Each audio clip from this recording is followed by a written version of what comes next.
Alright. Welcome back, everybody. Welcome back to Blaugrana Planet. And today, guys, Frenkie de Jong being pressured by Football Club Barcelona once again. Not surprised because his salary is over the top. On the other hand, LAPORTA seems to be trusting Xavi Hernandez until the end of the season, no matter what. But certainly, guys, yet again another episode of Frenkie de Jong being pressured by Football Club Barcelona. Yet again, because we saw this last year, the year before. The issue is that Frenkie de Jong has a long contract, and it's a Bartomeu contract with loyalty bonuses, with a lot of salary being deferred due to COVID, and it's not the Dutchman's fault. And the truth is that his contract is going to be expiring soon, and Barcelona is looking to renew the player, but with a reduction on the salary. Of course. We gotta get back to reality, you know.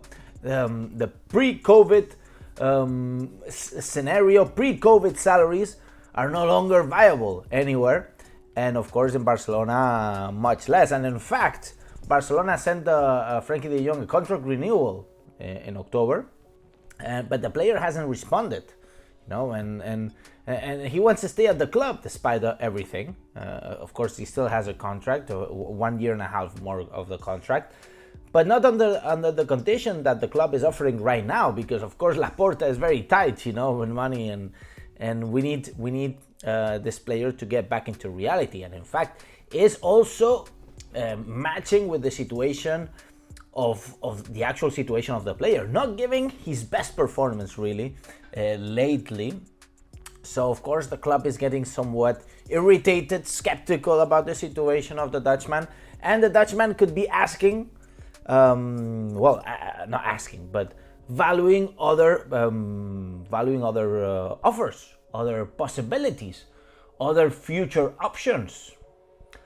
But however, of course, Frenkie de Jong wants to know who will be the coach next season.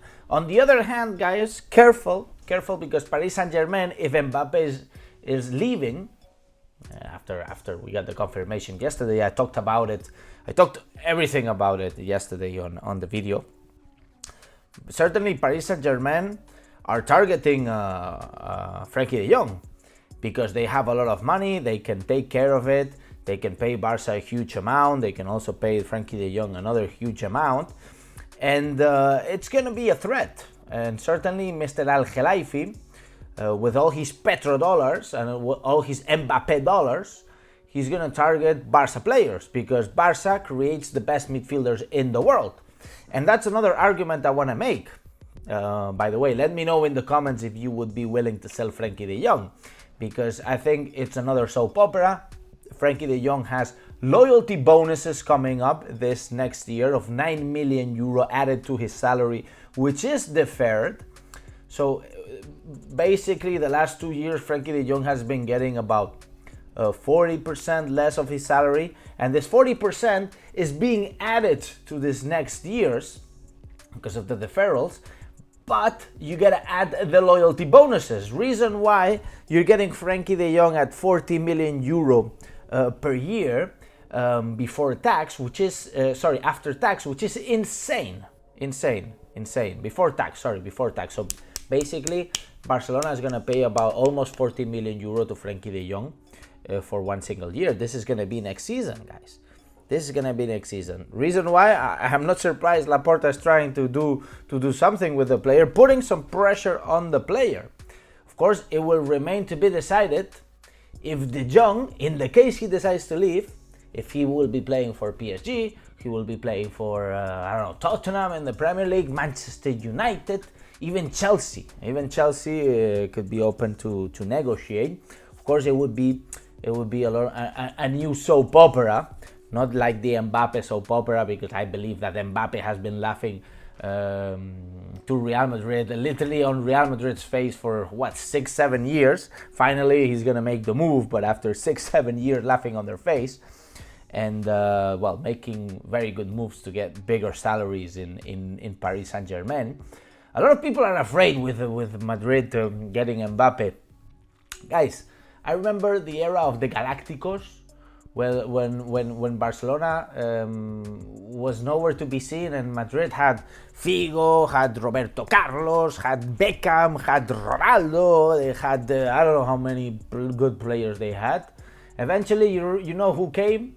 You know who came? This Brazilian with the big teeth like this, big tooth, long hair, with the samba, the jogo bonito, pim pam boom. And you know who dominated that era? Barcelona started dominating that era, you know?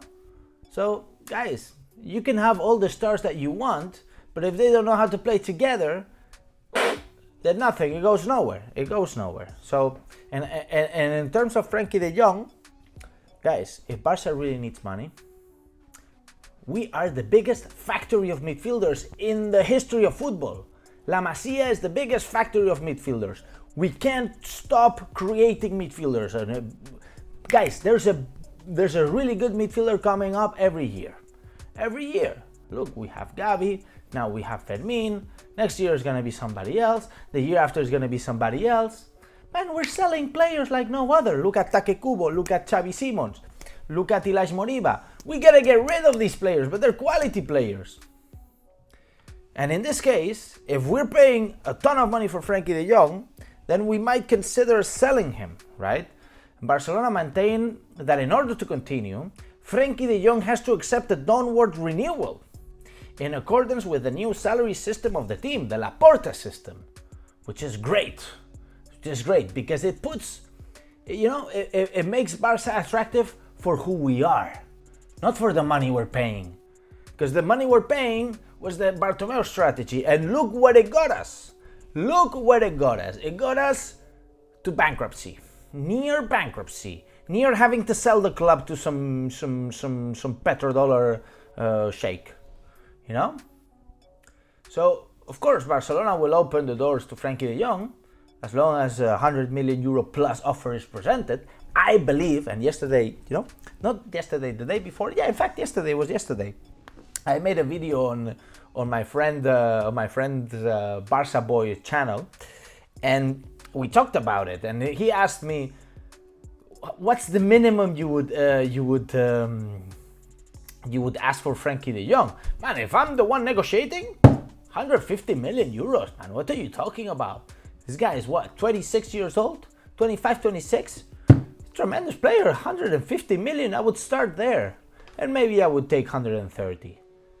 Start high, bro. Start high for this player, of course. We got Fermin Lopez, you get Xavi, man, you get Pedri, bro, you get some other La Masia player that comes up, Easy, bro, easy.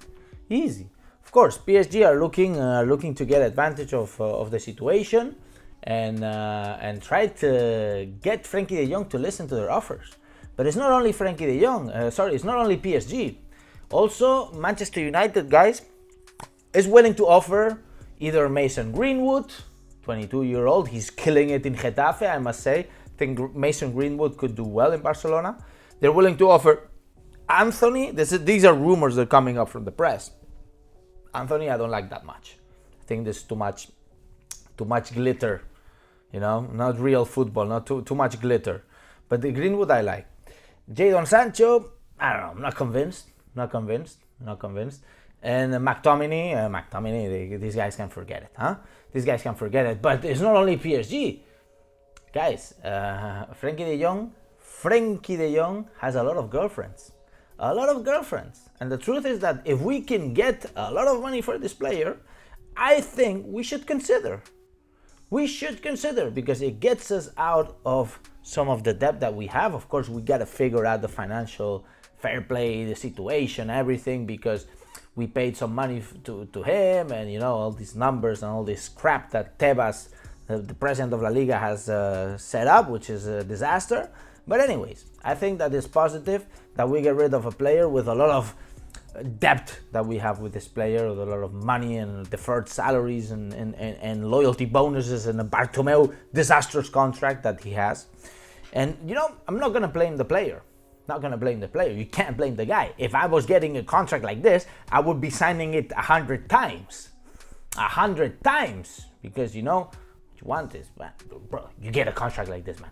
Who's not signing this shit? Anyways, Bartomeu was the one to be putting in jail, you know. And in fact, I made a video on this channel. Bartomeu should go to jail. But anyways, that's another topic. So Barcelona is also considering maybe the departure of Jules Koundé with the upspring of Pau Cubarsí. Maybe we can start forgetting about Jules Koundé and maybe get 40-50 million for the player. Pau Cubarsí coming in for free, 17 years old. I think he has a great talent. Of course, a lot to learn. Not at the level of Koundé, of course not. But Koundé, is 24, 25 years old.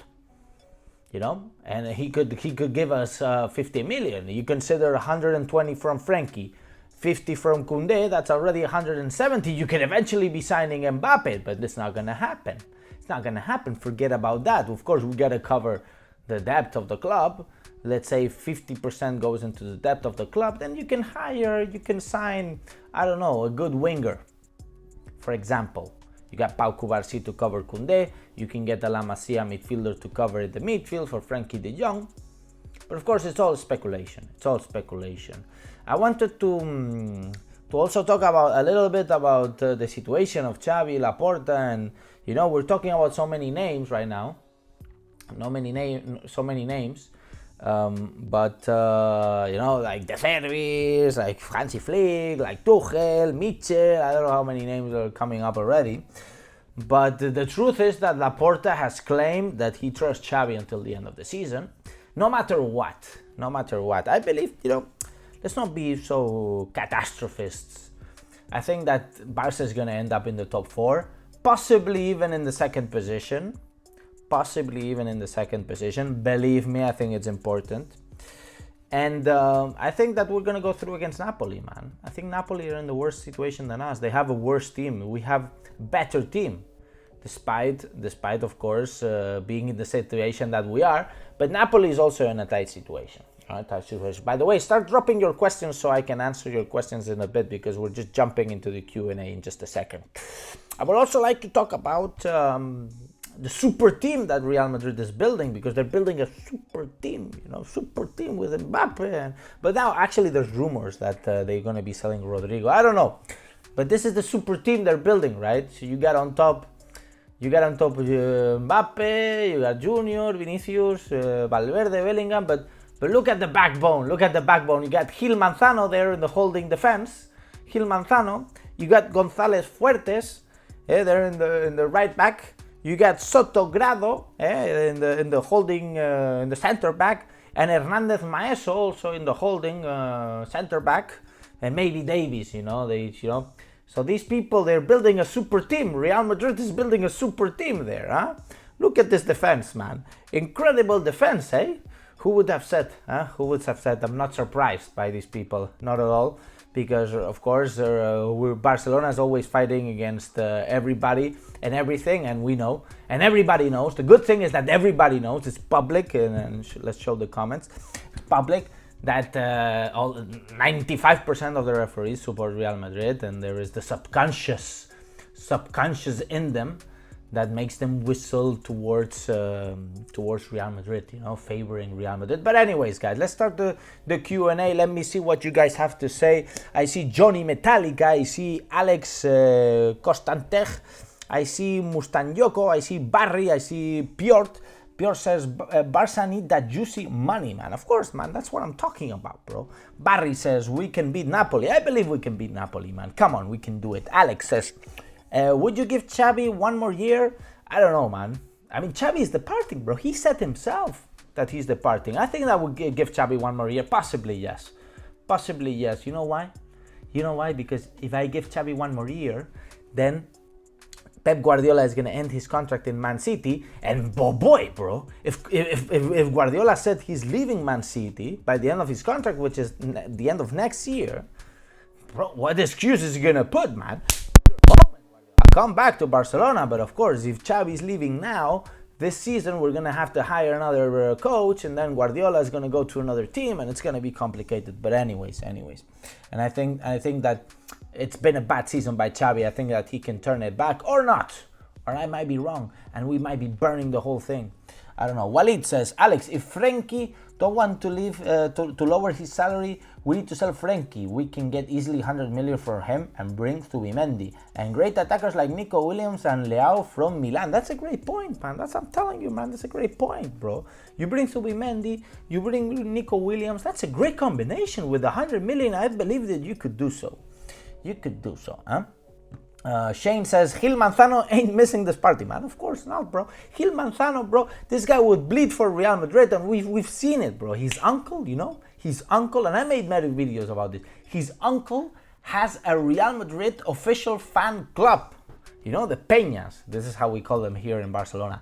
His uncle has a Real Madrid official fan club. Gil Manzano, he's coaching. He's the referee, you know, in La Liga, and he's, you know, like Barca's win percentage when Gil Manzano is whistling is like 60%, and with Real Madrid it's like 95%. But it's such a joke, literally such a joke. Free Spirit says Frenkie de Jong hire 110 million today. I mean, for sure, bro. I'd say 130 minimum. I said 130. I would start 150. Mustañaco says if Xavi gets a balanced team, he can bring results. I think he has a balanced team, bro. Look at the team. We have a good squad, bro. We got a good squad. Of course, you have, okay, central defensive midfielder. Okay, not that great. But what can you do, man? The rest is great. The rest is great. Anyways, guys, not going to make it any longer. 70 people watching. Make sure to smash the likes. What are you doing? Subscribe. Subscribe, man, and hit the likes. Because we're here live every day, guys. And if you press the bell notification, this is the best decision that you can take because we can interact live. And I love it. Anyways, guys, happy Friday, happy weekend. Tomorrow, Barca is playing against Celta. I hope that we don't drop points so we can keep going. And you guys stay alert. Stay alert, because Barca is coming back. And now, and as I always say, Visca el Barça, Visca Catalunya, and see you in the next video. Vamos!